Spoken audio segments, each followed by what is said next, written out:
Okay, I've started the recording, and I'm just going to leave on this for a minute or so. So it's a header on the video that we'll be putting up on YouTube. Okay. So thanks everybody for coming. Thanks Yossi for suggesting we do this. We've got a bunch of folks, and so clearly there's some interest. Before I start the whole thing, I just want to remind you that in 3 weeks, right? For 3 weeks on February 20th, Thayer is going to talk to us about exactly what we're talking about today from a Palestinian perspective. He's going to try to explain to us whether Third Intifada is on its way. With that, I am going to get out of the stop share, and I'm going to start, I think, by going to Yossi, who suggested this meeting, to sort of outline the range of issues that we're dealing with. Okay, so you want me to like opening of something? Yeah. Okay. Sure. After Netanyahu government was formed, I was claiming, because of the attempt and process to change and weaken the judiciary in Israel and pass all kind of laws that benefits Netanyahu personally, and also weakening the Supreme Court, that he assumes that there will be mass demonstrations against this in Israel, that he will try to neutralize this by attacking in general the Palestinians, with a strong belief that big part of the oppositions, like Lapid or Gantz, will basically back him on whatever he does to the Palestinians. And today in Israeli parliament, was a proof that he was right. So under his government, they initiated the attack in Jenin and fabricated that they have a knowledge of these people from the Islamic Jihad. They're going to do a mass terrorist attack inside Israel, and therefore it was a preventive act. And they sent hundreds of soldiers and policemen to Jenin, knowingly that it's going to be a clash. There was also a lie. They said there was under heavy shooting the army and all this. And surprisingly, no single Israeli soldier got even wounded, not even a scratch. After describing it was a heavy fighting. When you have a heavy fighting, you have also casualties on both sides. You can have heavy fighting and the casualties is 9-0. It's a lie. So whatever they did there, he might predict that there will be some kind of retaliation or something happened. Some missiles have been been shot from Gaza, and then came the Palestinians from East Jerusalem and killed 7 people in a synagogue. And then things got escalated, where they start talking about having all kind of laws of punishment, not just the sealing of the house and destroying the house, but passing a law. So today in the Israeli parliament, with back of 89 parliament members, not just the 64 of Netanyahu, 89, extra 25 from so-called oppositions, a law that if you have been a terrorist, or you consider to be a terrorist activist, whatever this is mean, because, if you oppose occupation, they can accuse you of supporting terrorism, whatever. Your citizenship can be taken away from you, and you can be, now we're talking about those who are Israeli citizens, because citizenship you can take only from those who are Israeli. So the other word, the law is to take the citizenship from the terrorists or the terrorist activist. And in addition, they will be deported to the West Bank on Gaza if you're a citizen of Israel. This is like a pretext, and now this was voted by 89 parliament members. And somebody in Haaretz wrote a response to this article. They saying, now we know the true who is the right wing in Israel. Actually the number of right wing parliament members by having 89 against 8. They didn't say, of course, from the Arab parties. I don't know about the Labour Party, what they did, because there's no reported what the Labour Party voted for. But this is Netanyahu, who is, I can say, a smart politician, to try to neutralize the opposition on one issue and try to consolidate their support on actions that he's doing, and basically trying to push away the agenda, to dominate the agenda on the Palestinian issue, knowingly that a party like Yesh Atid or Gantz party will close rank behind him. And he's quite clever by doing this, but I feel like this is what he's going to do.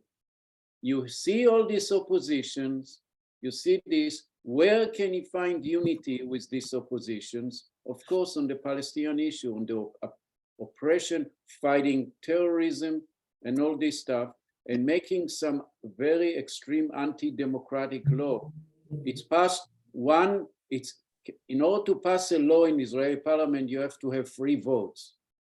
1 vote passed by 89, so it's gonna be easy, 2 more votes to pass. It's not so-called controversial. There will not be a fight in the parliament, except maybe from Arab party and maybe few progressive Jewish parliament member, and that's it. And this is also the beginning of the agenda of basically getting rid of all the Arab parliament members in the next election. So if will be election and only Jewish vote, his parliamentary bloc will increase and make him an unchallenged leadership of the Likud and all his extreme right wing to dominate the Israeli politics. Okay. So okay, thanks. What I say, what's actually really behind this, of why the escalation was done. You know, maybe on a note is that Blinken came there, and after hearing the statement by Biden and Blinken, you see that there is no really change in the US foreign policy. The Israeli government, or Israel, is an ally. It doesn't matter who sits there, what kind of a creature sitting in this government, the response is almost the same. Condemning the terrorist attack against civilians, and completely silent that were 144 Palestinians killed in 2022 and already 30 in 2023. Not saying even one word about this, you know. So, and Okay, this is true. Okay. Thank you for that introduction, Yossi. And I'm going to ask, and I'm going to, first of all, somebody called in by phone, 424-254. Yeah, it's Lillian. Lillian. Hi. Hi, Yeah. Lillian. Say your name again so I can get Lillian. it. It's Lillian. Okay, very good. Okay, so I'm going to now ask Dick whether he wants to bring up other issues besides those that Yossi has put on the table. Yossi basically put on the table that the Netanyahu government is trying to become a government of a unitary government. So it would be the only power in the whole country. Dick. Well, I haven't really thought it out in detail, but I did have, I heard a couple interesting broadcasts today. One was on Democracy Now! This morning where they had Rashid Khalidi and the woman who is the head of B'Tselem.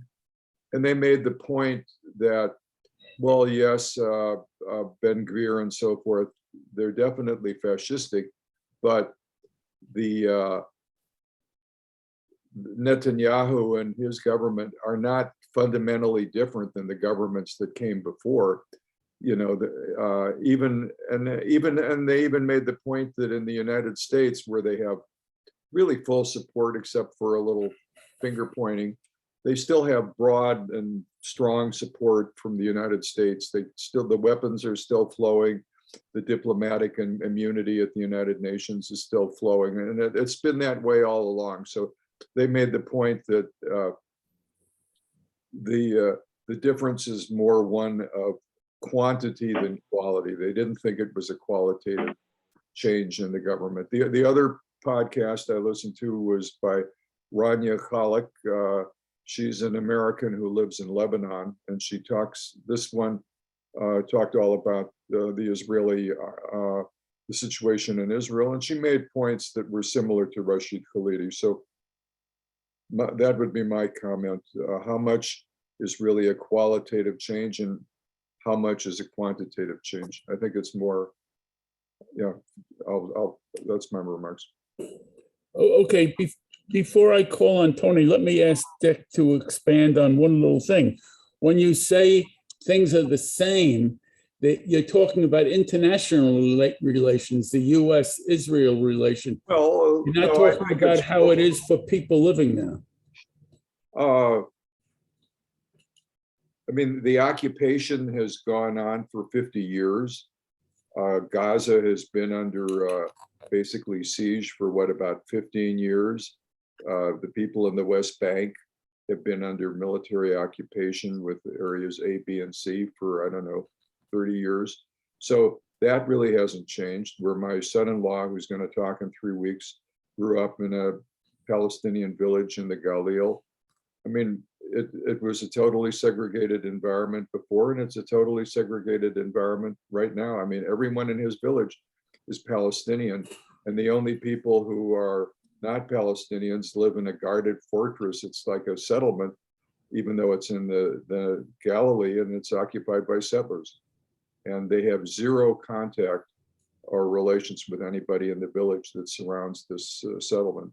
So I don't know how much has fundamentally changed in the West Bank, in Gaza, in the Galilee, or for that matter, East Jerusalem. I mean, what are the qualitative changes that this government has made that would make such a big difference?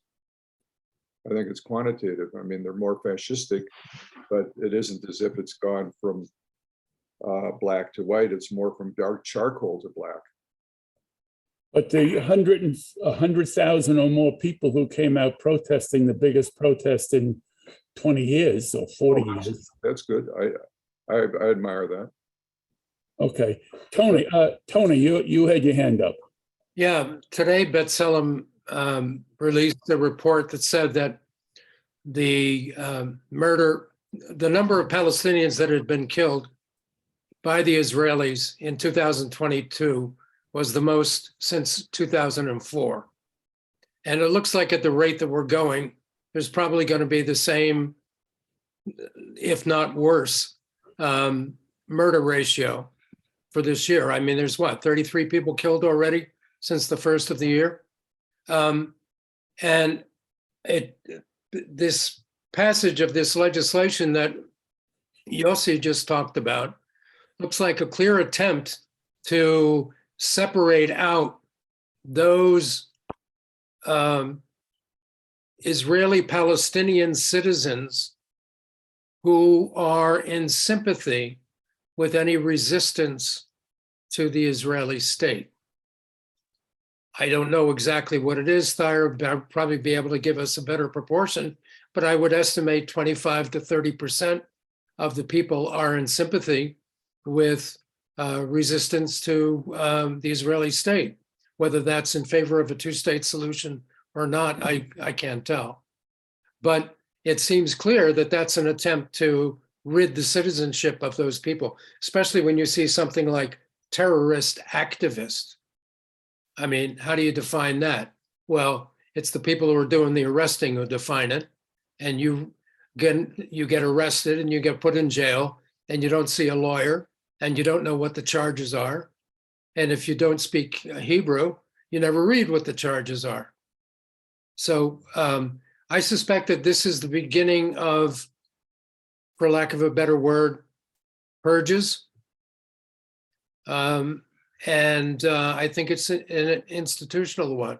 And even 100,000 people getting out and protesting are not enough to change this majority that is now in control of it. The second thing I want to say is that most recent Israeli Supreme Court decisions suggest too that the Supreme Court is aligning itself with this very right-wing majority in the government. Okay, thank you, Tony. Or does anyone have any direct response to Tony before I pass the floor to Uri? Is your hand up, Chris? No, I'm just, Okay, Uri, you're muted. Okay, can you hear me? Perfectly. Okay, so I just want to add a couple of pointers to the conversation. First of all, last time when I spoke to you guys, I mentioned that you have to remember that all of them are Zionists. In Israel, in order to be accepted, you have to say I'm a Zionist. So the 89 members of parliament, the 3/4, they always wear the tag of I'm a Zionist proudly. So it's not surprising, because when it comes to, this is like a call of action, and Bibi is very smart. He said, you either with me or against me. And since the bad guys are attacking us, you have to be with me. So he puts them on the horns of the dilemma. And since Gantz and Lapid want to be the next replacement, they have to go along and say, no, we hate these terrorists. So that's kind of like a tactical move that they cannot really avoid. Now, whatever they're passing in the Israeli parliament, it's meaningless. It's to pacify the Israeli public in general, because the last year and a half when the other government was in power, Bibi always said that these guys are weak and they're not doing enough against the terrorism, against the Palestinians and all that thing. So now when he's the boss, he has to show that he's doing something. So whatever he's doing is meaningless. All the people in the Israeli apparatus told him that all these things are meaningless. If anything, you're gonna get more people who are gonna spontaneously resist. It's not going to be member of organization. This is the people who are going to be upset because you threw them out of their houses, you blocked their houses, you demolished their houses, you did all the other things. So in other words, they say, whatever you're doing, which is a bravado, it's counterproductive to if you really want to pacify these people. So this is one point. The most important thing for everybody to remember in this conversation, Bibi is fighting for his freedom. This is the thing that runs the show. Bibi knows he's going to jail. He knows that Ehud Olmert, former prime minister, went, the former president went to jail, the former finance minister went to jail. He knows he's going to jail. And Bibi is going to do anything possible for him not to go to jail, including taking the state of Israel apart. And this is the motto running behind. This is the clear issue, because Bibi in the last 15 years did a lot of shit, but he never pushed it to that point because he was never under this threat. This threat becomes imminent. And this is really what's running the whole show behind. Anything else is obfuscation, a smokescreen. Just remember that. That's really the main issue. He's willing to tear down the state of Israel in order to avoid going to jail. So that's one. Now, I wanna throw a couple of other things. First of all, I don't know if you saw, but there's about 80 law professors in the United States signed a declaration, a petition, basically protesting the fact that Israel, Netanyahu is trying to take Israel to be a non-democratic state. I send you a copy of that declaration. There's also another thing that nobody talks about really loud, but that's at the background. Abu Mazen is 88 years old. He's a chain smoker. He doesn't have a lieutenant and he doesn't have a designated successor. The guy can go imminently. I mean, any day of the week, of the month, of the whole thing, he can be. The moment he does, there's going to be a very fierce fight in the West Bank between 3, 4, 5 factions. Each one of them has the arms and has the muscle to take over. It's going to be a succession fight. It's going to be bloody. Israel is not going to escape it. So in other words, Israel has no solution to that thing. They do not have any real scenario for the day after Mazen, and they pray. They pray for his well-being. 88-year-old man who smokes, who chain smokes. Okay. So this is really a time bomb that's been hanging over Israel for the past few years, and they do not have any solution, any idea how to handle it. Whatever they say or they talk, they avoid it like it's never gonna happen. So that's another point that I want to make sure that all of you keep in at the back of the mind with regards to that situation. Also, another point, Bibi has to show, unlike the previous government that he was criticizing, that they were weak on the terrorists, on the Palestinians and everything, he has to show that he's strong. So all these moves and all these changes in the law and all that thing actually are PR to show to the populace that he is really in control, he's running the show, he's hitting the terrorists, quote unquote, and he's gonna be your protector. All of it is false, all of it is PR, but a lot of the Israeli people, they buy the propaganda.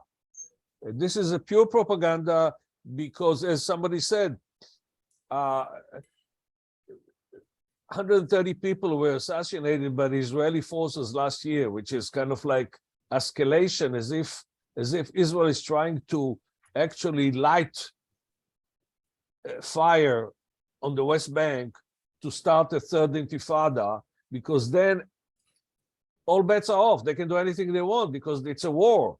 And like in the United States, when you do a war, there's no criticism. Let them do whatever they want. And Bibi is actually pushing towards that because one of his scenarios under this disguise is going to actually stop or postpone his trial. So that's another element that you need to understand. That's at the back of the whole thing, because as I told you, in the past 15 years, Bibi made the decision they're not going to solve this conflict. They're not interested in a solution. They're going to manage the conflict. Remember this term. They are managing the conflict. Translation, we're going to kill a few hundreds Palestinian terrorists, and we're going to allow for a few dozen, 10, 20, 30, 50, 100 Israeli dead every year, civilians, because that's an acceptable price for us, because we do not want to do the other thing, which is a whole lot worse for us. So always remember that thing. Israel is in a phase in the last 15 years of managing the conflict. No solution, no interest in solution. They don't, everything that you hear, it's propaganda. The two-state solution has been dead and buried long time ago. Blinken is trying to make sure that Bibi doesn't start another war, another fire in the Middle East.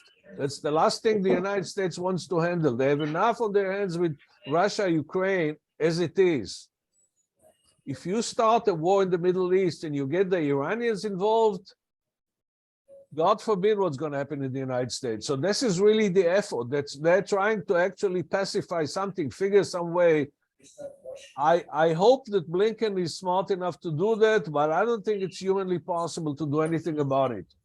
Again, Bibi doesn't want to go to jail, and he'll do whatever it takes, including taking the state of Israel apart. Now, he's basically what he's trying to do, he's trying to change the system by which judges are being nominated, elected in Israel. Ori, just a moment. Let me interrupt you. Somebody's got, has not muted themselves. Will you please mute yourself and keep background noise out of the way? Thanks. Oh, okay. So basically the whole attempt, he wants to change the way the system of selecting judges is done, and they want to shift.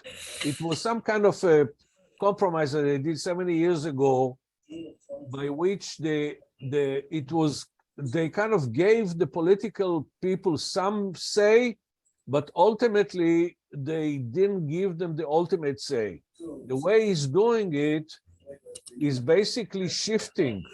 He's trying to shift the selection so more politicians would be involved, and this way they can choose their own judges.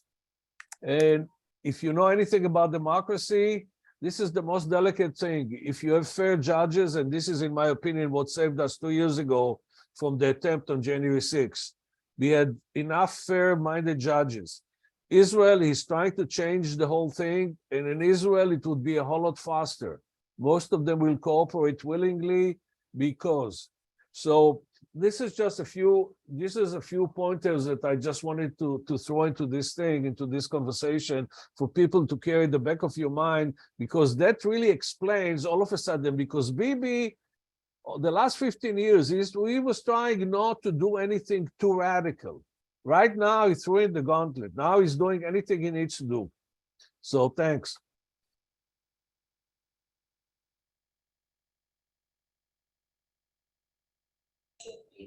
Thank you, Uri. Let me ask a question. You say that because Netanyahu is afraid of going to jail, he's talking and bending the whole system. Would it be a good thing to just drop all the things against Netanyahu, all the charges? Jeff, you're touching a conversation that has been going in Israel in the past 5 years. Some people say, and I supported this, guys, 5 years ago, give him get out of jail, tell him, hey, you and your wife and the kid, you go to the United States, never come back to Israel, and we never met you, forget about anything. No charges, no nothing. You go to the United States, give $250,000 lectures, and leave happily thereafter, leave us alone. Except that was just one of the ideas, and most people in Israel says, no, we're gonna go and we put you in jail the same way we did to Ulmart and Katsav and Hirzon. So what you're saying makes perfect sense, except. Thank you, Uri. Does someone want to go next, or should I call on someone? Somebody's got a There's a radio noise going on in background. the There's a background. background noise somewhere. Yeah, somebody's got a radio or a TV going. And Jeff, you and Uri are the only ones that are unmuted. Jeff, I think you're the person who has the background noise. I'll mute myself as soon as I get another person to speak. Does anyone want to talk, or do you have your hand up, Victor? He does, but he's muted. He doesn't understand. Okay. Randy, do you have something to add to this? Not in the face of the wisdom that's here in the group. I am interested in sort of having an idea, though. You know, so much of the public media, apart from something like Democracy Now! Or something like that, is just so fixated on the Israeli deaths that happened on Friday. And I guess what is the 2-minute elevator speech or the 30-second elevator speech that we can give that will really redirect people's thinking? Because right now, I think it's been very difficult to have any kind of conversations with people because they just want to point to the Israeli civilians who were killed.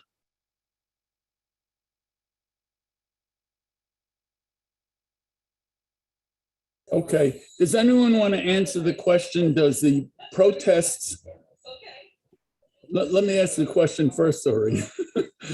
The protests in the United States against these legal changes, the judicial changes in Israel, does that make any difference at all?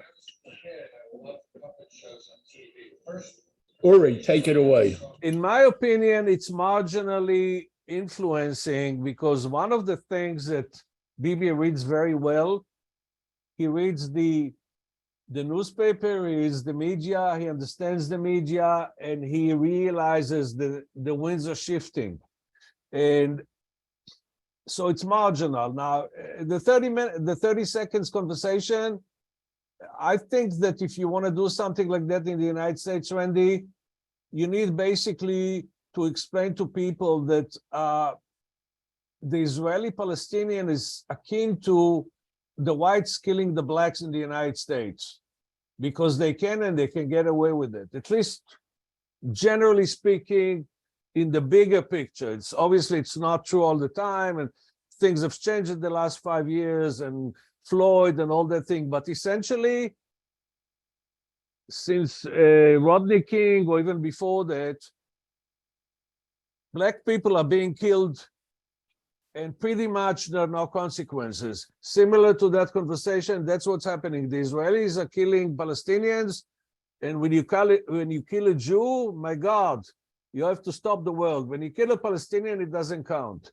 So this is kind of like a basic idea. What if you're looking for 30 seconds elevator conversation, Randy? Thank you. Let me respond to that, actually, that the number of Palestinians and then killed each year by the army and the number of blacks killed each year by the police in the United States is in the same order of a few hundred.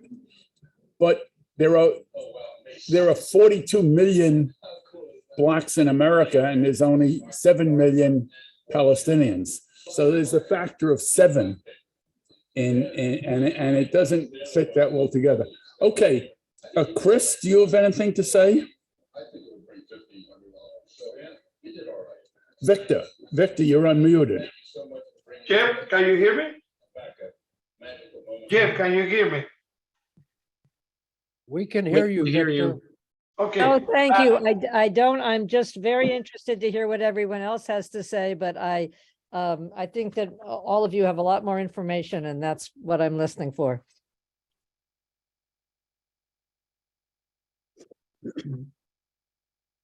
Victor?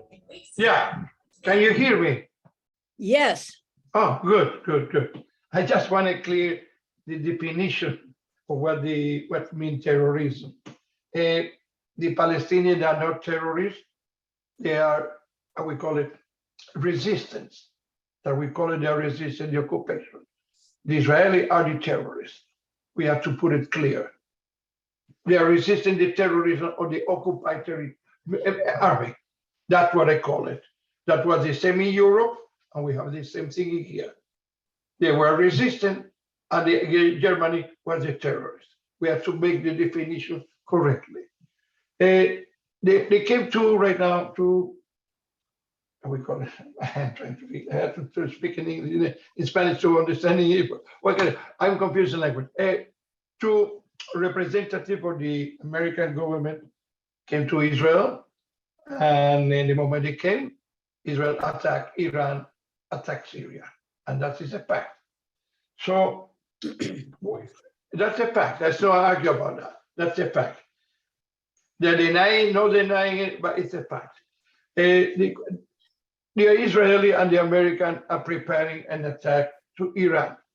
They're doing it because they needed to do it.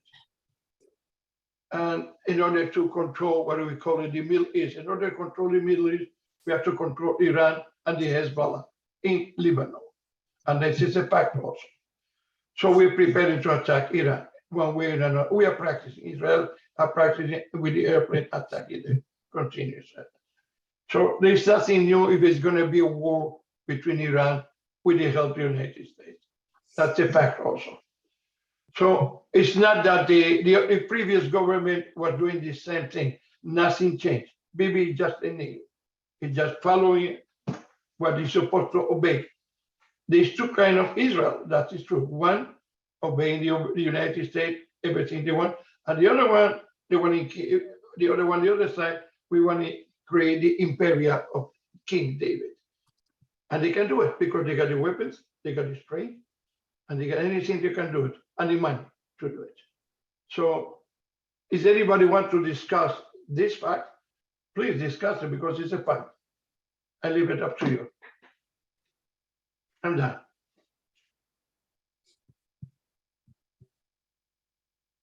Judy,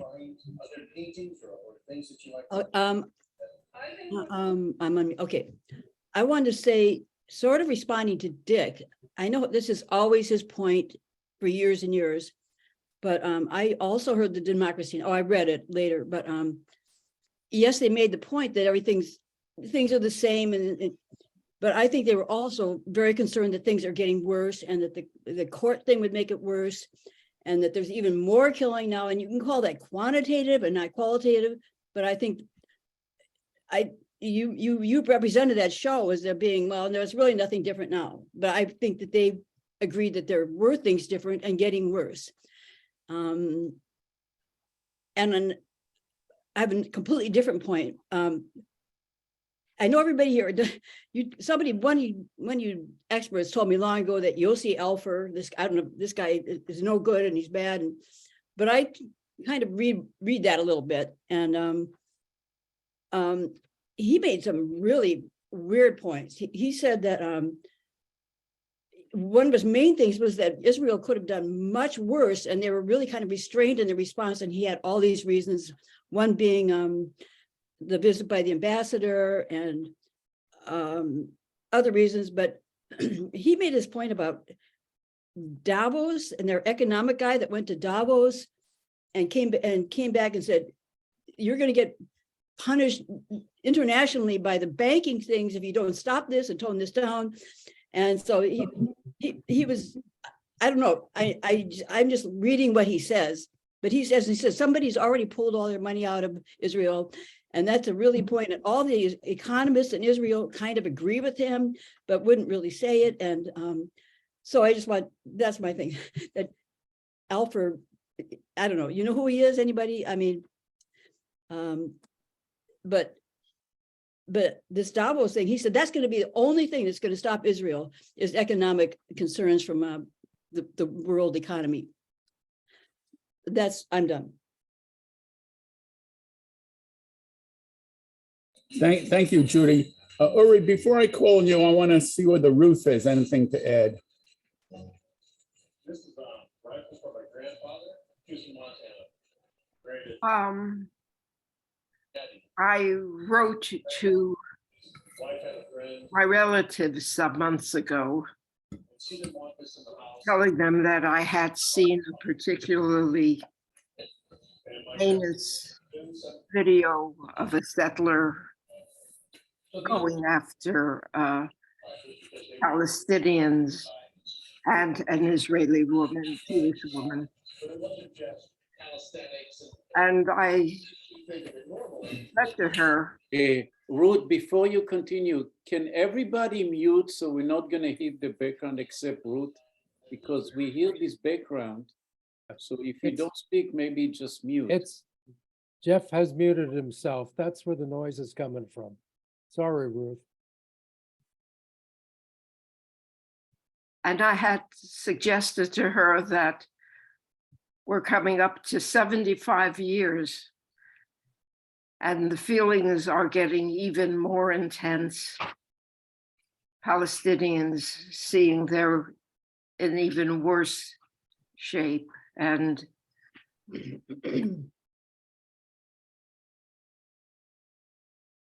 don't know why I mentioned that, but it was just a blindness on the part of Zionist Israeli Jews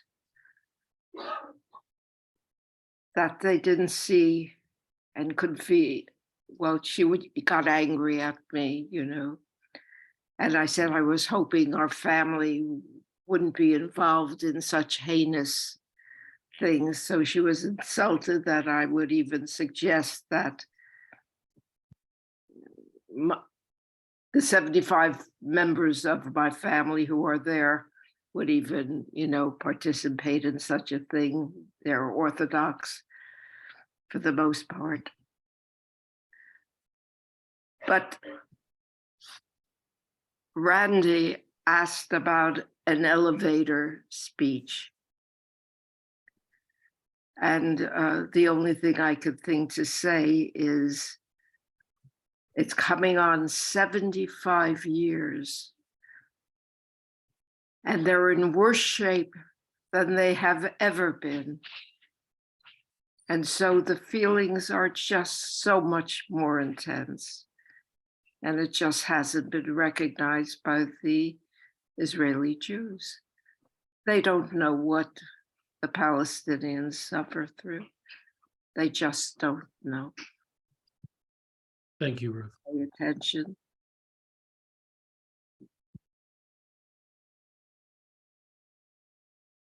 Uri. I just want to give a quick answer to Judy. You raised a very, very important point. The economic issue is a very important thing. In the last few days, Bibi heard from a bunch of economists, 3 former chief of the Israeli bank. They heard from about 20 other leading people, and basically they scared him and they told him basically what you're doing is going to do what is going to cause what happened to Turkey, what happened to Hungary, what happened to Poland. The world is, or what happened to, what's her name, the former Prime Minister of England, 45 days. He understands very well that he cannot fool the international markets.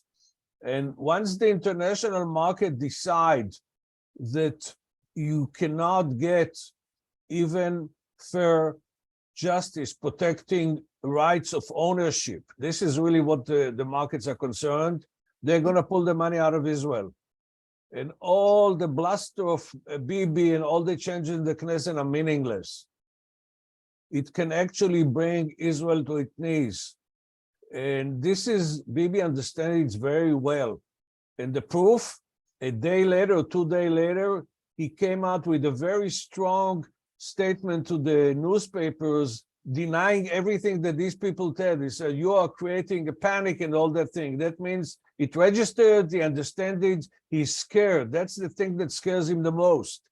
He doesn't want to lose the world trust economically in Israel.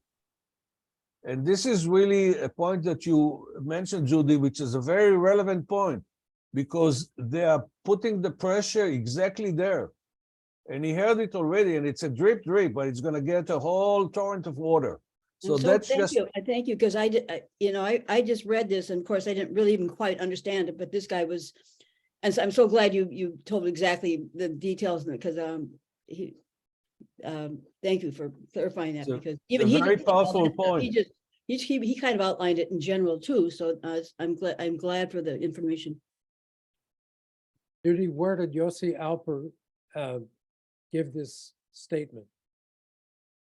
I don't know. He's this big expert on Israel. What's his the website? I don't know. Uri seems to know it too. I don't know. I guess it's known by Israel. I'll Google it and search for it. Thank you. Randy has his hand up. Before I call on him, I want to ask Uri an issue. You said that the thing that's most important to Bibi is staying out of jail. And you also said the thing that's most important to Bibi is keeping the economy strong. You're muted. You said it in the right order. One is getting out of jail. The second one, not crashing the Israeli economy, in that order. But okay. It's a close second. Okay, Randy. Okay, my question is regarding this idea of the collapse of the Israeli economy or the international banking system turning its back on Israel, toward Israel. I find that a little bit hard to imagine, simply because the Israeli economy is so integrated into the world economy, and also because the U.S. would, I would imagine, not look favorably on that type of pressure being placed on Israel. And of course, the U.S. has a lot of ability to pressure the World Bank and other international banking interests. It's just hard for me to imagine that happening.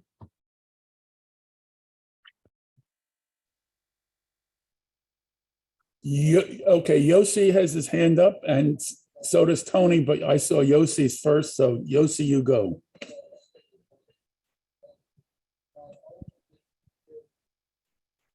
I think we have to separate some two issues here, because the impression, or maybe some people, that the pressure on the Israeli government is because of the Palestinian issue. It's not at all. There is a pressure on Israel because they attempt to change or weaken the judiciary system in Israel vis-a-vis the Supreme Court. Most people who are demonstrating in Israel in the last 3 weekends have nothing to do with what happened in the occupied territories. It's all internal. There are always block in the demonstration, what they call the block, that they cannot have democracy with occupations. And they want to bring the issue of occupation and human rights is to be part of the discussion, what is democracy? Right now they're in minority, but they are there every demonstrations. Now to the point of the issue of the maybe Israeli economy collapse, I personally believe, I think it's a lot of exaggerations there. And here what I tell you why. The world power, economic, the European Union, United States, and other countries, China, they don't have no problem dealing and doing economic business with dictatorship in the Middle East, an authoritarian regime like Turkey and Poland and Hungary. Hungary and Poland is still part of the European Union in spite of anti-democratic laws which they pass there. And the economy of Poland and Hungary is not collapsing because of this. And I think it's a little bit exaggeration and it's not healthy. And the reason it's not healthy, because if Netanyahu gonna push for anti-democratic process, Supreme Court and this, and the Israeli economy will not collapse, then he will call the bluff of all those who are saying it. You know, we have to be very careful not to say just because somebody is saying it, it does not mean, I mean, Randy is absolutely right. The Israeli economy is very much integrated with the US, with the European Union, and China, and India, and Russia, and they're all doing it. And if there will be something, United States, you saw in Blinken, he came to Netanyahu to speak with a military and political ally. This is how they respond the way they respond. They condemn the Palestinians killing civilians and completely silent about the Israeli army killing civilians, which much bigger number, because this ally, they call Israel, is overriding all other issues in the United States. In other words, he's a son of a bitch, but he's our son of a bitch, and therefore he will get our support. And they discuss about Iran, they discuss about maybe you can give a little bit few weapons to Ukraine and all this stuff. He came to speak to a friend. This is what it's all about. And sometimes they're saying you this nonsense, or sometimes we have disagreement with a friend, but it's still a friend, you know, it's still an ally.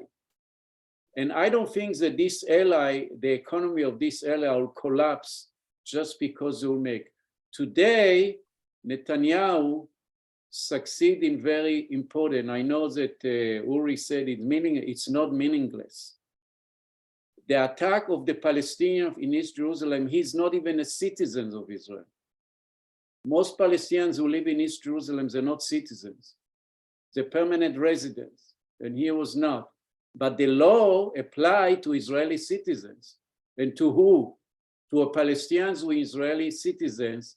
And he used this attack to get the support of the oppositions, so they might use this law to disqualify an Arab parliament member for running for the election, or to disqualify the entire party under this term of this law.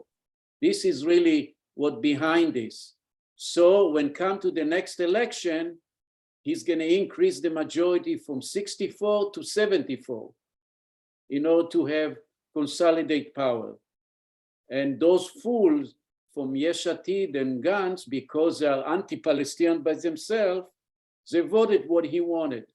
So he might take a break and slow down a little bit, because he already achieved very important laws that he wanted to pass, that maybe without what happened in East Jerusalem would be more difficult to pass.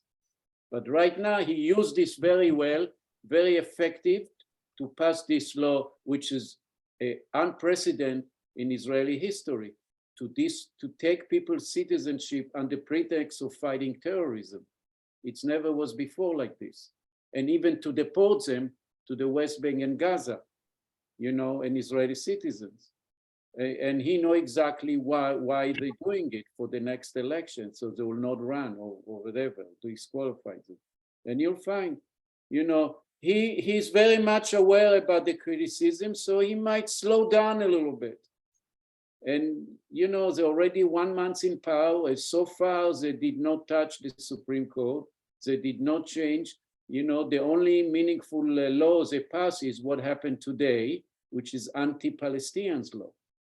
And for this, he got a great support in Israeli parliament, not just from his government, not just from his bloc, So I think we have to be careful on the issue of the economy. It's not gonna make Israeli collapse. There is no interest of European Union or United States to see the Israeli economy collapse. They're not going for this. They will not do it. It's an ally. It's very important. It's a military political ally of the Western world that include European Union, United States, and they see them. This is our ally in the Middle East. They keep repeating, it's the only democracy in the Middle East, although 5 million Palestinians living under dictatorship. This doesn't count when they're making those rhetoric. Okay, this is my 2 cents about this.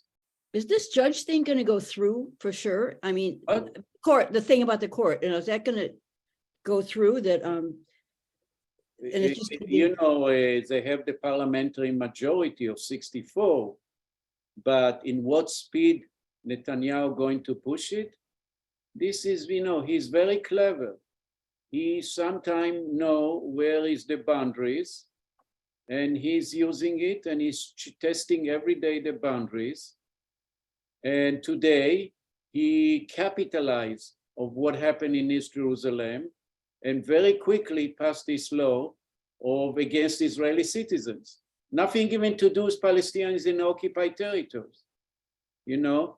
This was something that he wanted to do it. And when come to the judiciary, he might take his time. He's not in a rush. He have a solid majority of 64. He knows that he can use, and he's thinking about next election already to increase his majority in the when parliament. is the next election? Well, it'll take 4 years, but who 4 knows? years? He's in there for Maybe- sure. Maybe let's put this way. If he gonna succeed to change, let's say he's going to go and maybe change the compositions of the committee that selected the judges by creating a majority of the politicians. And what is his big argument? And not only him, they said, look, in United States, who's selecting the Supreme Court justice? only politicians, not professionals, and the politician voting on him, on the judge, he or she. So what do you want from me? We're going to do exactly what they're doing in the United States. And in the United States, the president of the United States, Blinken, and even the US Congress said, you know, Bibi got a point. So it's not going to be so bad. So why to make an economic sanction against Israel when he copied the US system of selecting judges? You know, so when you select judges and the criticism around the world is not so bad, then you could change the composition of the Supreme Court without passing a law. If he created a composition in the Supreme Court, like in the US, a solid majority of conservative, then they can disqualify the Arab party for running for the election. And Netanyahu said, I didn't do it. The Supreme Court did it. The Supreme Court that you, the world, trying to defend, they decided, I didn't do it. You know? Tony, you've got your hand up.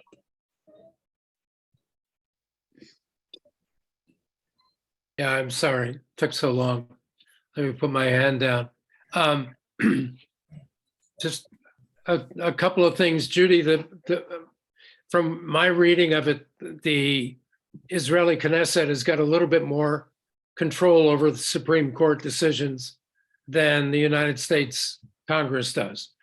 In the US, you have to pass both houses of Congress, and depending on how significant the legislation is, you might need to get a really strong coalition in both houses in order to overcome a Supreme Court decision. It's a lot easier to happen in Israel, even though it is essentially the same. My point is, look, first of all, I want to ask a question of both Uri and Yossi, and I will ask the same question of Thayer when next I talk to him. Who should we be talking to over in Israel now to give us a sense of the opposition? Secondly, Biden is a declared Zionist. Blinken is a declared Zionist. You're not going to get them to change. But maybe we've got some weak spots in Congress. What about the new congressperson who replaced Karen Bass? What about Padilla and Dianne Feinstein? You know, you write letters to them, you can be as specific as possible. My last letter to Padilla and Feinstein was about Shadi Khoury being arrested in the middle of the night, and the charges against him never really materialized. And I wrote specifics in that letter to them, and I got nothing but mishmash for a whole page back from Padilla. I've yet to hear from Feinstein.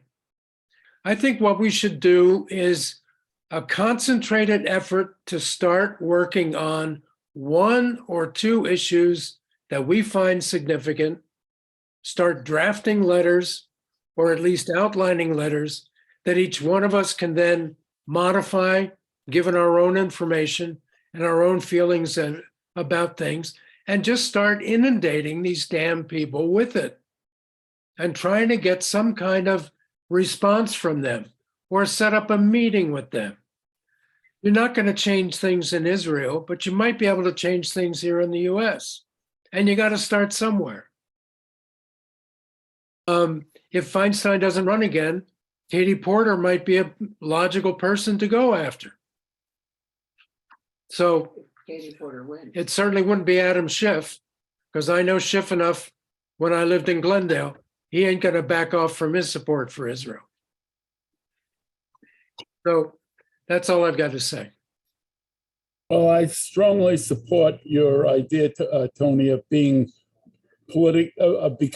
politically active. We were politically active in the past, and we've had meetings with congressmen. I think it's the suggestion is good. We should pick that up again.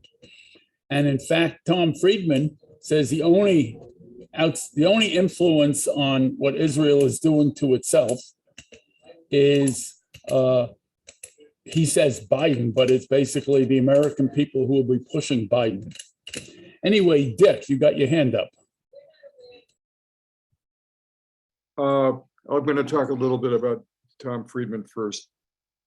I read his detailed report in the in the New York Times, and he never used the word occupation. He never used the word apartheid. What he said is the new government will upset the equilibrium, meaning the political balance that allows the Palestinian Authority to retain some stature. So he was afraid that Ben-Gvir and the new government will fracture the equilibrium, and it'll be harder to control the Palestinians. He doesn't say that, but I think that's his message.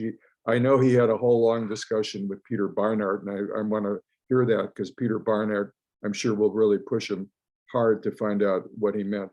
But I want to talk about this issue that other people have raised about Israel, as the US supports Israel because it's the only democracy in the Middle East. And as people have pointed out, it's not much of a democracy, with 3 million people in the West Bank under military occupation, 2 million in Gaza, I don't know, 300 or 400, 500,000 in East Jerusalem, and segregation within the Green Line. But I don't think democracy has much to do with US foreign policy. It's just kind of a convenient thing that you can occasionally invoke like they have in the Ukraine. But even in the Ukraine, Zelensky has outlawed almost all of the opposition parties and any opposition media. So it's not really that democratic anymore in the Ukraine, but it's a convenient talking point. It's just a propaganda point. And the United States is fully at home supporting all of the kingdoms in the Gulf, like Dubai and Qatar and Saudi Arabia. It supports Egypt, which is a total autocracy. It supports Jordan, which is an oppressive monarchy. It supports Tunisia, which is a new oppressive king, or Morocco, which is a kingdom. There's no qualms about the US supporting total dictatorships with military and diplomatic support. So Israel is in the process of sliding into that type of a government, but I don't think this is an issue for the United States. They'll come up with some other rationale, or they'll simply maintain the fiction like they have already, that it's just a democracy. So I don't, as for how to raise this point with elected officials, I'll defer to other people because I'm totally skeptical that will work, but maybe I'm wrong. If people have a strategy that they think will find a Betty McCollum or someone in the local congressional representatives, more power to you. Okay, thanks, Dick. Uri, I see your hand up, but before that, I want to ask our colleague who's on the phone, that 424 number, whether she has anything to add and contribute.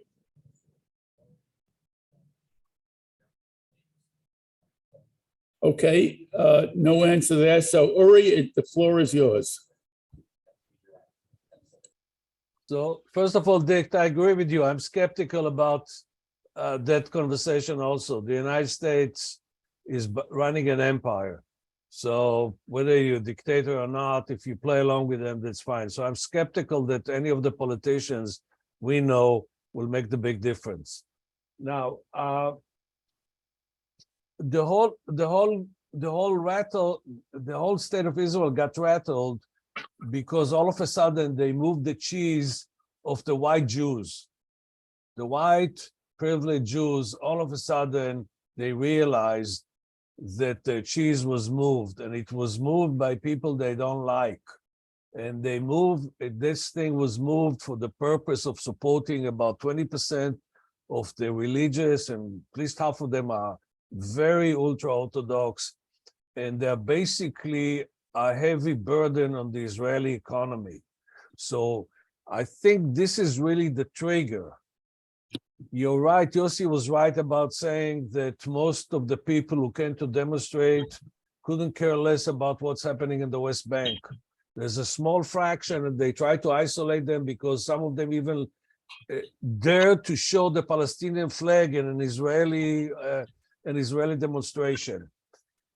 As far as like the issue of the economy, I beg to differ. Look at what happened to the former Prime Minister of England. She was forced out of office in 45 days.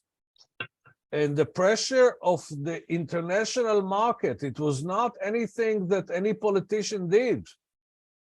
The international market have their own decision and they make their own. If they do a run on the bank, so to speak, and they pull the money or take investment or reduce investment or change policies with regards to that, Israel economy might not collapse, but it might go 5 or 10 or 20 years back economically, meaning basically that all of a sudden the standard of living is going to be decreased by 5-10%, especially for the lower levels.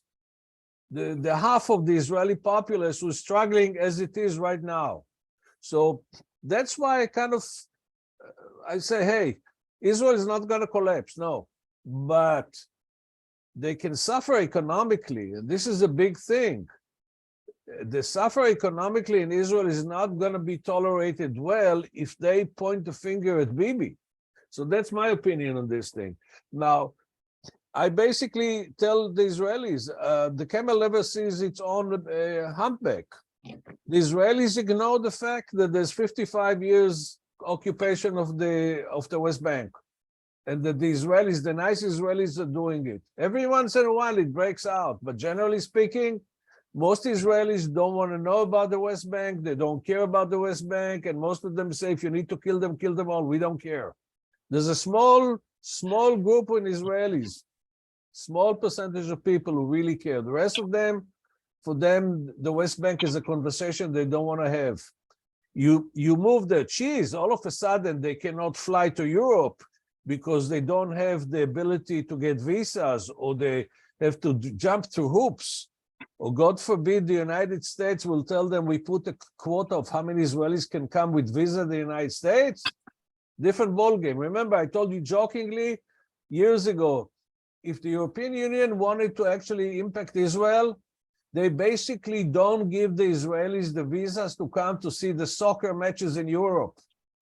That will do the revolution in Israel. All the Israeli fans who fly for the soccer games, the European tell them, no, you don't come here because your government is killing Arabs. The revolution happens in 30 seconds in Israel. Bibi and all these people are going to be thrown out. Because one thing they don't even dare, you see, when the Israeli teams play soccer on Saturday, and for years, the religious parties will try to do something about it. And this is the third rail of the Israeli politics. You stop these people from going to see their favorite soccer team playing on Saturday, all bets are off. You're not going to be elected. That's my opinion. So thanks for listening to me. Thank you, Uri. And I'd like to contribute that the Israeli GDP is like $400 billion, and that's only about 1/3 of 1% of world GDP.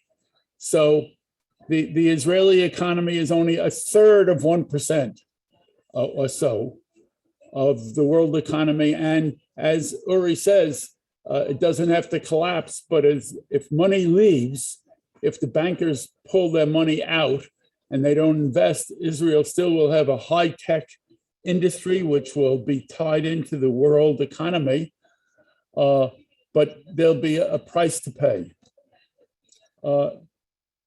Next, who has their hand up? We just lost somebody.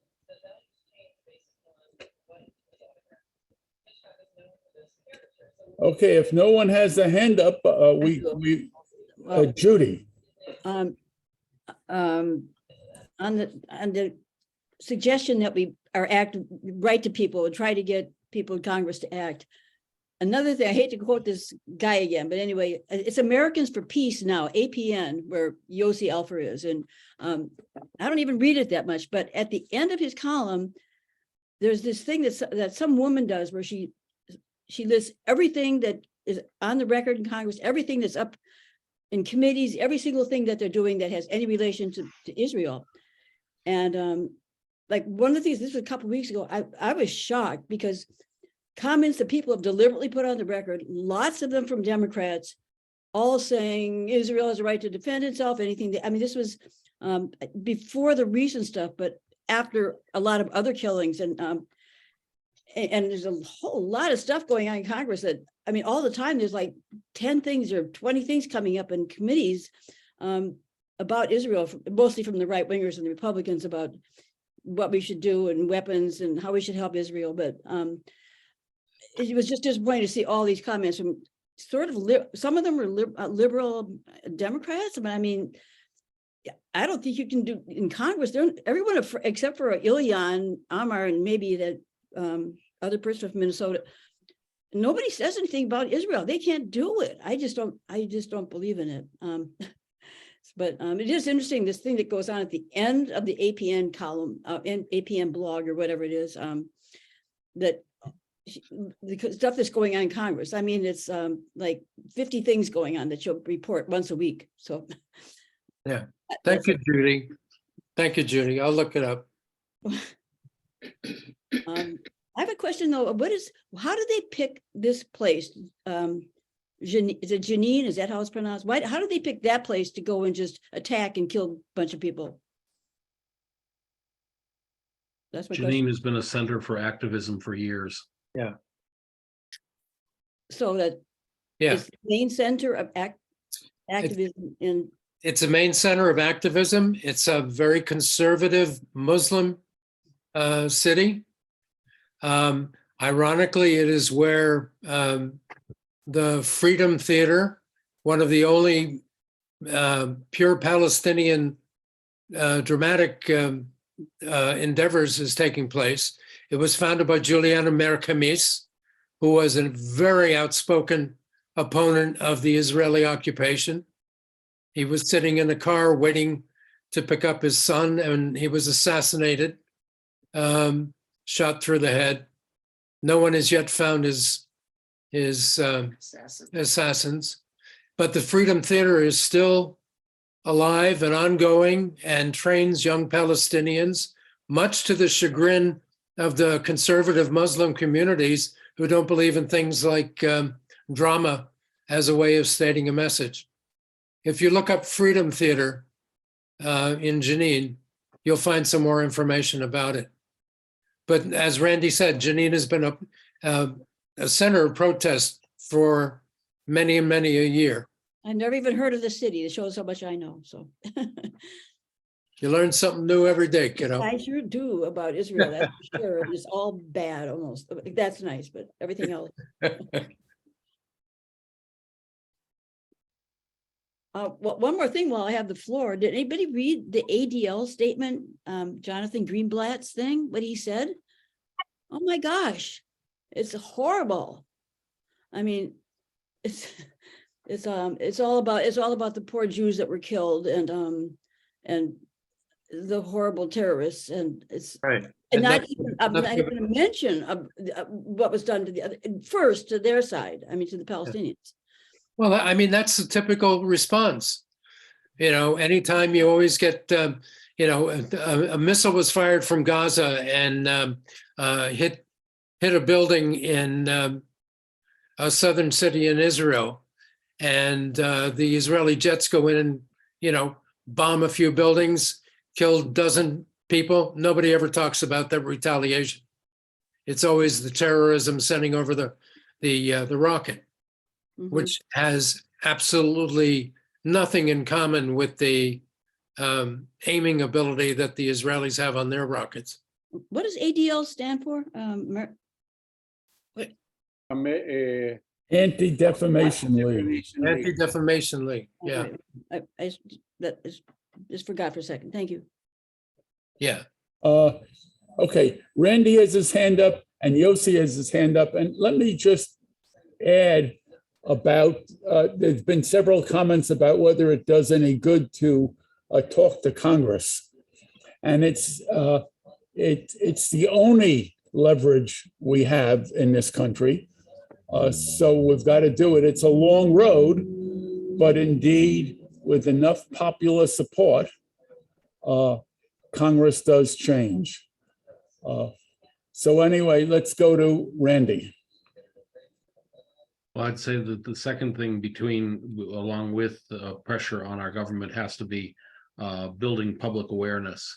And I was wondering if LA Jews for Peace is going to be doing anything together with other groups or separately as far as any kind of street actions, anything coming up for, I know there's not a lot of youth in here, but some things for Israeli Apartheid Week in March, or anything at the Israeli consulate coming up to the 75th anniversary of the Nakba.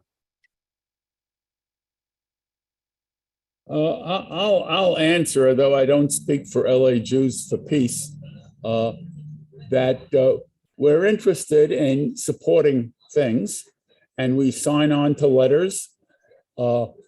If we protest, I'd much rather protest the federal building because we want Americans and we want to talk to the United States government rather than at the Israeli consulate where it doesn't do any good.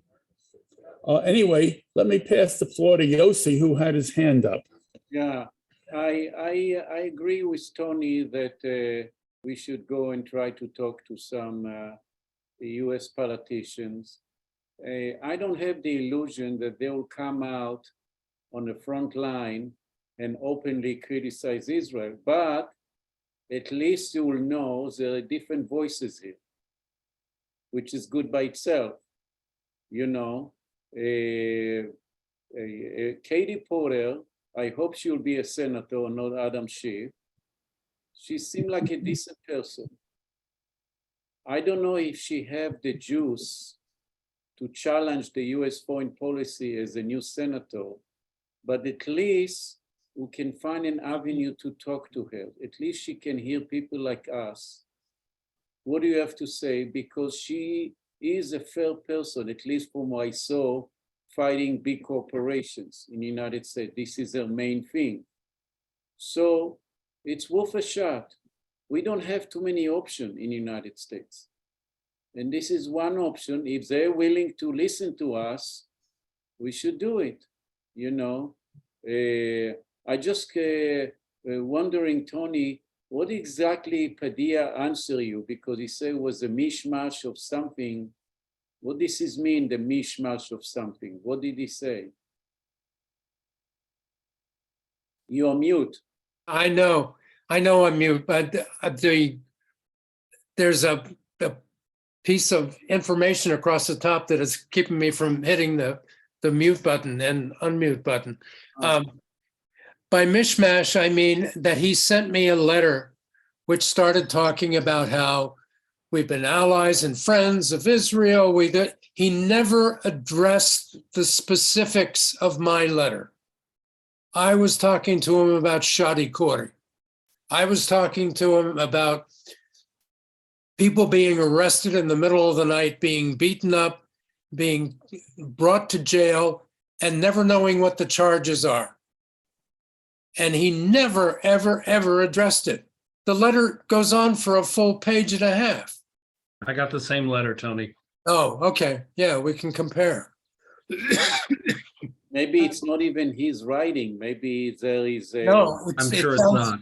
And Yeah. it sounds very much like the kind of stuff that Feinstein will send to you, very much like the stuff that I used to get from Adam Schiff when I wrote to Adam Schiff about these matters when I was in his congressional district. It was mercifully not like the stuff that I used to get from Karen Bass. She was a little bit more direct, or she had a staff person who was a little bit more direct. And even one time I got an answer about her from Karen Bass saying, "Thank you very much for this information. I will have my staff check into it." I mean, you don't You don't normally get that from the BS that you get from the big politicians. But you know, I'm in the middle of writing to Padilla and saying, I sent you a letter. I talked about this. Your letter came back and it was full of baloney. I didn't want to use bullshit. Are But you letting emails? I might on the next letter. No, I'm sending him a letter by mail. Oh, that's great. And So what about what Randy here says? Excuse me a second, Judy. Randy, you said, do we take part in activities? And there's been talk about trying to have a meeting with Seville. no, the woman running for Porter, with Katie Porter. If Sabine sets up a meeting with Porter, we'll send 1 or 2 reps to it. We'll join your meeting, and that way makes your meeting stronger. If you can set that up. It's something we can try. I don't know that there are any Sabine members who are currently active in our leadership group who are in her district, so that might make it a little bit more difficult. But it's certainly something that I can take to our next meeting. But Randy, you say on the chat that she won't get on the ballot if she comes out for Israel. So it's almost seems Well, like I think that's fair to push her under true. pressure. No, I think that's true of any candidate. But if she's going to be running and she's announced, then I think that that's a perfectly valid reason to go to any candidate and say, well, where do you stand on the issue of Israel and Palestine? Then she says she's for it, and then she says she's on Palestine's side, then she won't ever get elected and she can't do anything. Right. But Yeah, that's unfortunately very true. But you don't know if they're sympathetic to the Palestinian view, Right. what they do behind the scenes and in the coat closets and all the rest of it. You know, it's a long struggle, and it's complicated by the fact that both Republicans and Democrats are so much pro-Israel that they just don't want to change to begin with, because they sincerely believe that Israel is in the right. well, not all Democrats like this, because in the No, past, not all, Yossi. I don't mean that, but so many of them, a lot of them. mainstream Democrat, yes, but there are many of the progressive caucus take some time more critical and signed on different letters about the issue of the expelling Palestinians and house demolitions. They did sign letters. So, but because Katie Porter now running for the Senate, I don't think that her district it's an issue anymore. As a matter of fact, I just got an email today. I sent her $100 because I really want her to win. Right. I have to judge between her and Adam Schiff. She come first. Right. So I got an email today that tomorrow at 4 p.m., I can maybe forward to you, there will be a Zoom meeting with her, and people can ask all kind of questions. If I'll come an issue of the Palestinians, in order not to put her right away on defensive, I'll tell her that I'm from this region, and I support the rights of all people for peace and democracy and human rights, because this is the key words for liberal Democrat: human rights and democracy. And in this situation, 5 million people live either under dictatorship or under siege.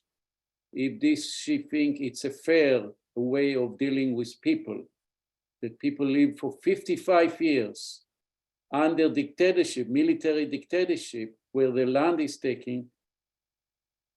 If somebody who believes in democracy and human rights, how are you going to deal with it? Anyway, I'm gonna try to see how the meeting is. Maybe you have to send a question. The way politician works is sometimes you have to send a letter ahead of time rather than direct. So I don't know how she's going to handle tomorrow. Yeah. But I think I told already, Jeff, but I have to do it, to call her office and see if a meeting can be done between, let's say, LA Jews and her office, Right. and see if she will agree to meet with us. And just saying in general concerning the Israeli-Palestinian issues, and we'd like to have some an open conversations about this. Yeah. See how she react, you know. And I think maybe you're right. Maybe you have to focus on few of them and just let them know that we want to have a conversation about this. You Yeah. know, we don't have too many choices. Yossi, I didn't mean to undercut what you were doing, No, but no. I did put in the chat the text of a letter that I got from Padilla regarding Israel-Palestine, and as you can see, it's all about the two-state solution, blah, blah, blah. So Right. You know, even this we can ask them. Well, the situation on the ground on this. What is your roadmap to get to two states? yeah, Beside repeating the rhetoric two states, what is your roadmap? Do right. you have any roadmap? You know, with the fact that the Israeli government, the current one, made very clear that all the land between the river and the sea exclusively rights of the Jewish people. This is Right. what they said in a government, you know, points. Yeah, No, big I don't know how to say the government, not talking point, but The basic law.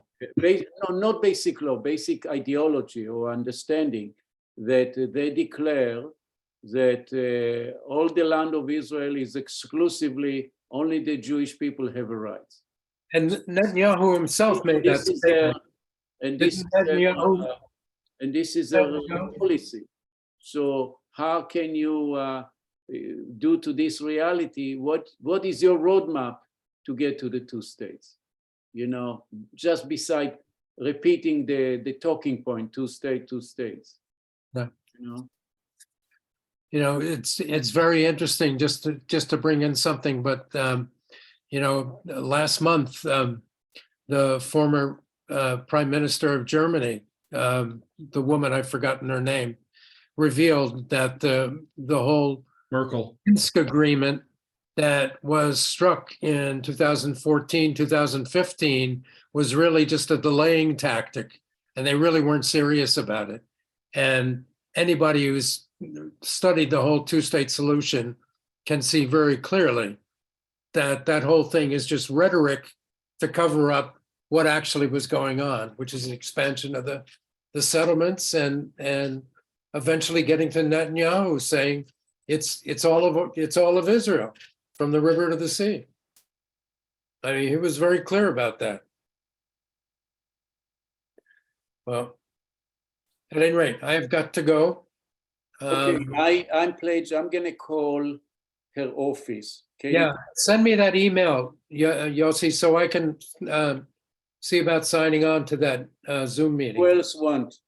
Maybe I'll send it to Jeff because I don't have everybody's email, Okay, and he will send to everybody. Okay. okay, Yeah. And the meeting is tomorrow at 4 p.m. 4 p.m. Okay, Yeah. good, because I'll be back. Thank you, Yossi. Good night, Maybe everybody.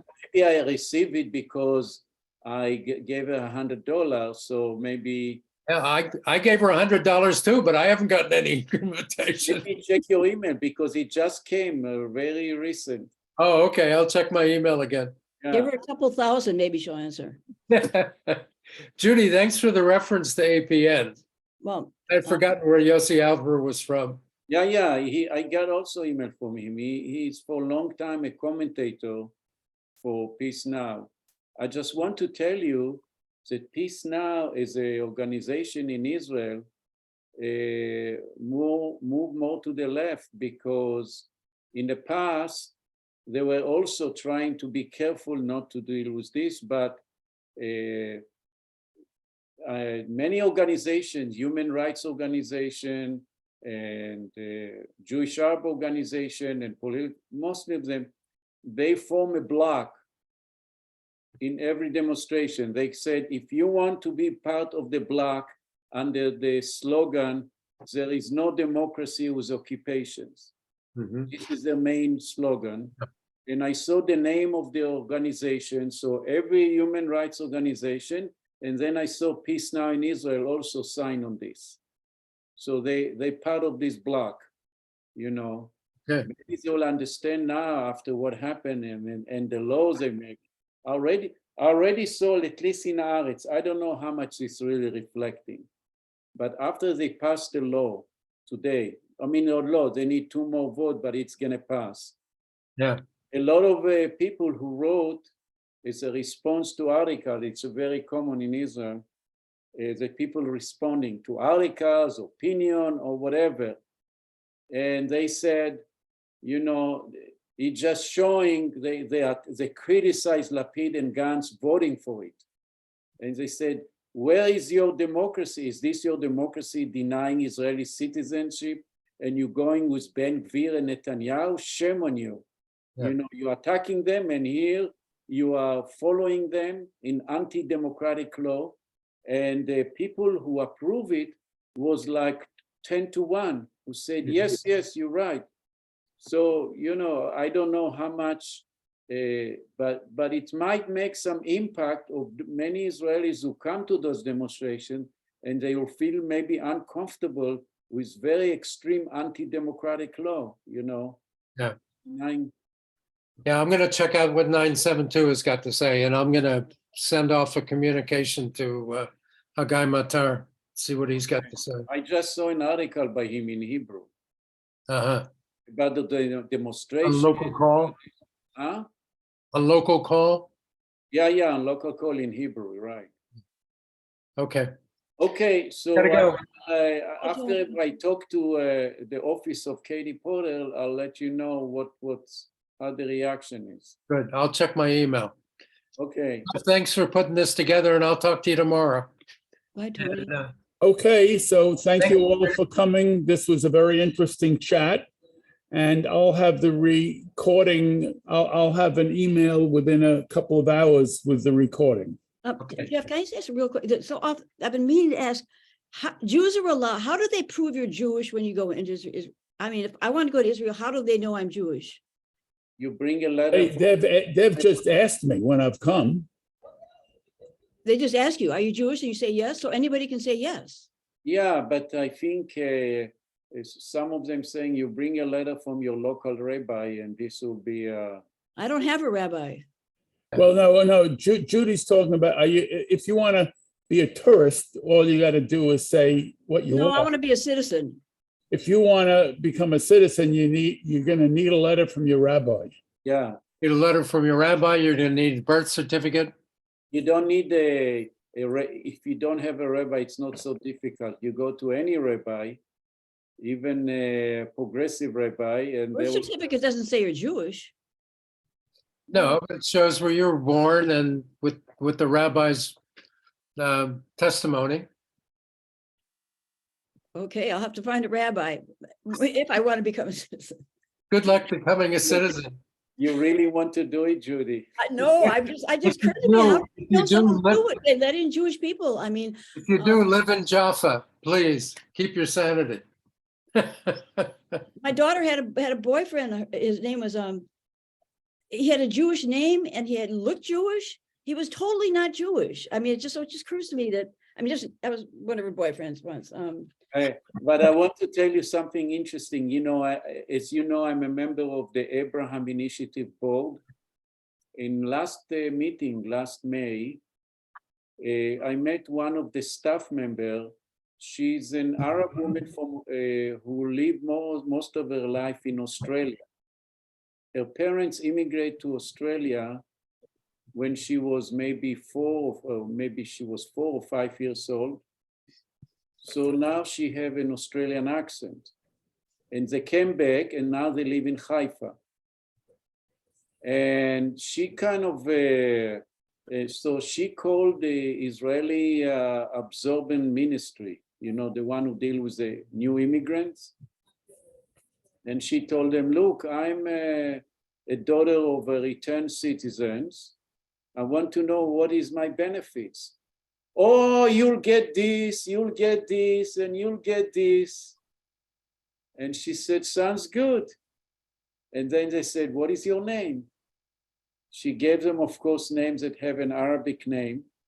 And she Right. said, was it totally silent on the other side? And after and she said, what's going on?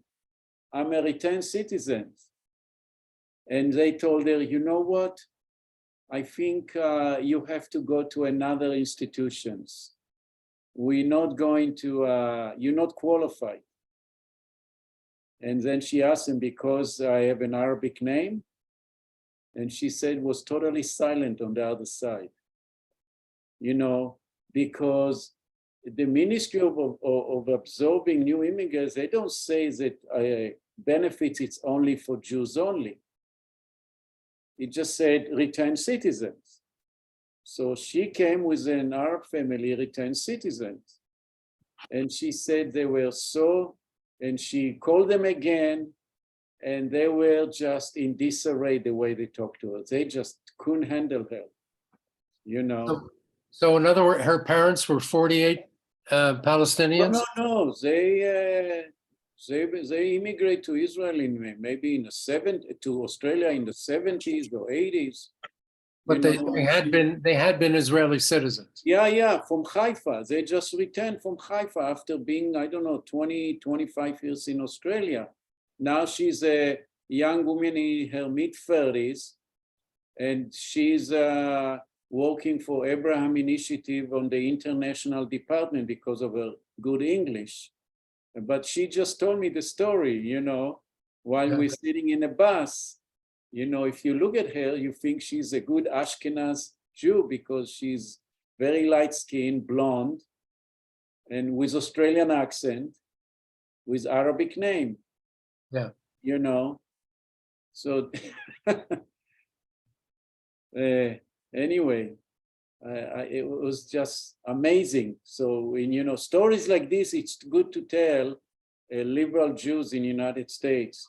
Yeah. Is this, you know, how deep is discrimination go, you know, simple things like this, return citizens. Okay, I gotta go. Bye, Tony. Bye-bye. Bye, everybody.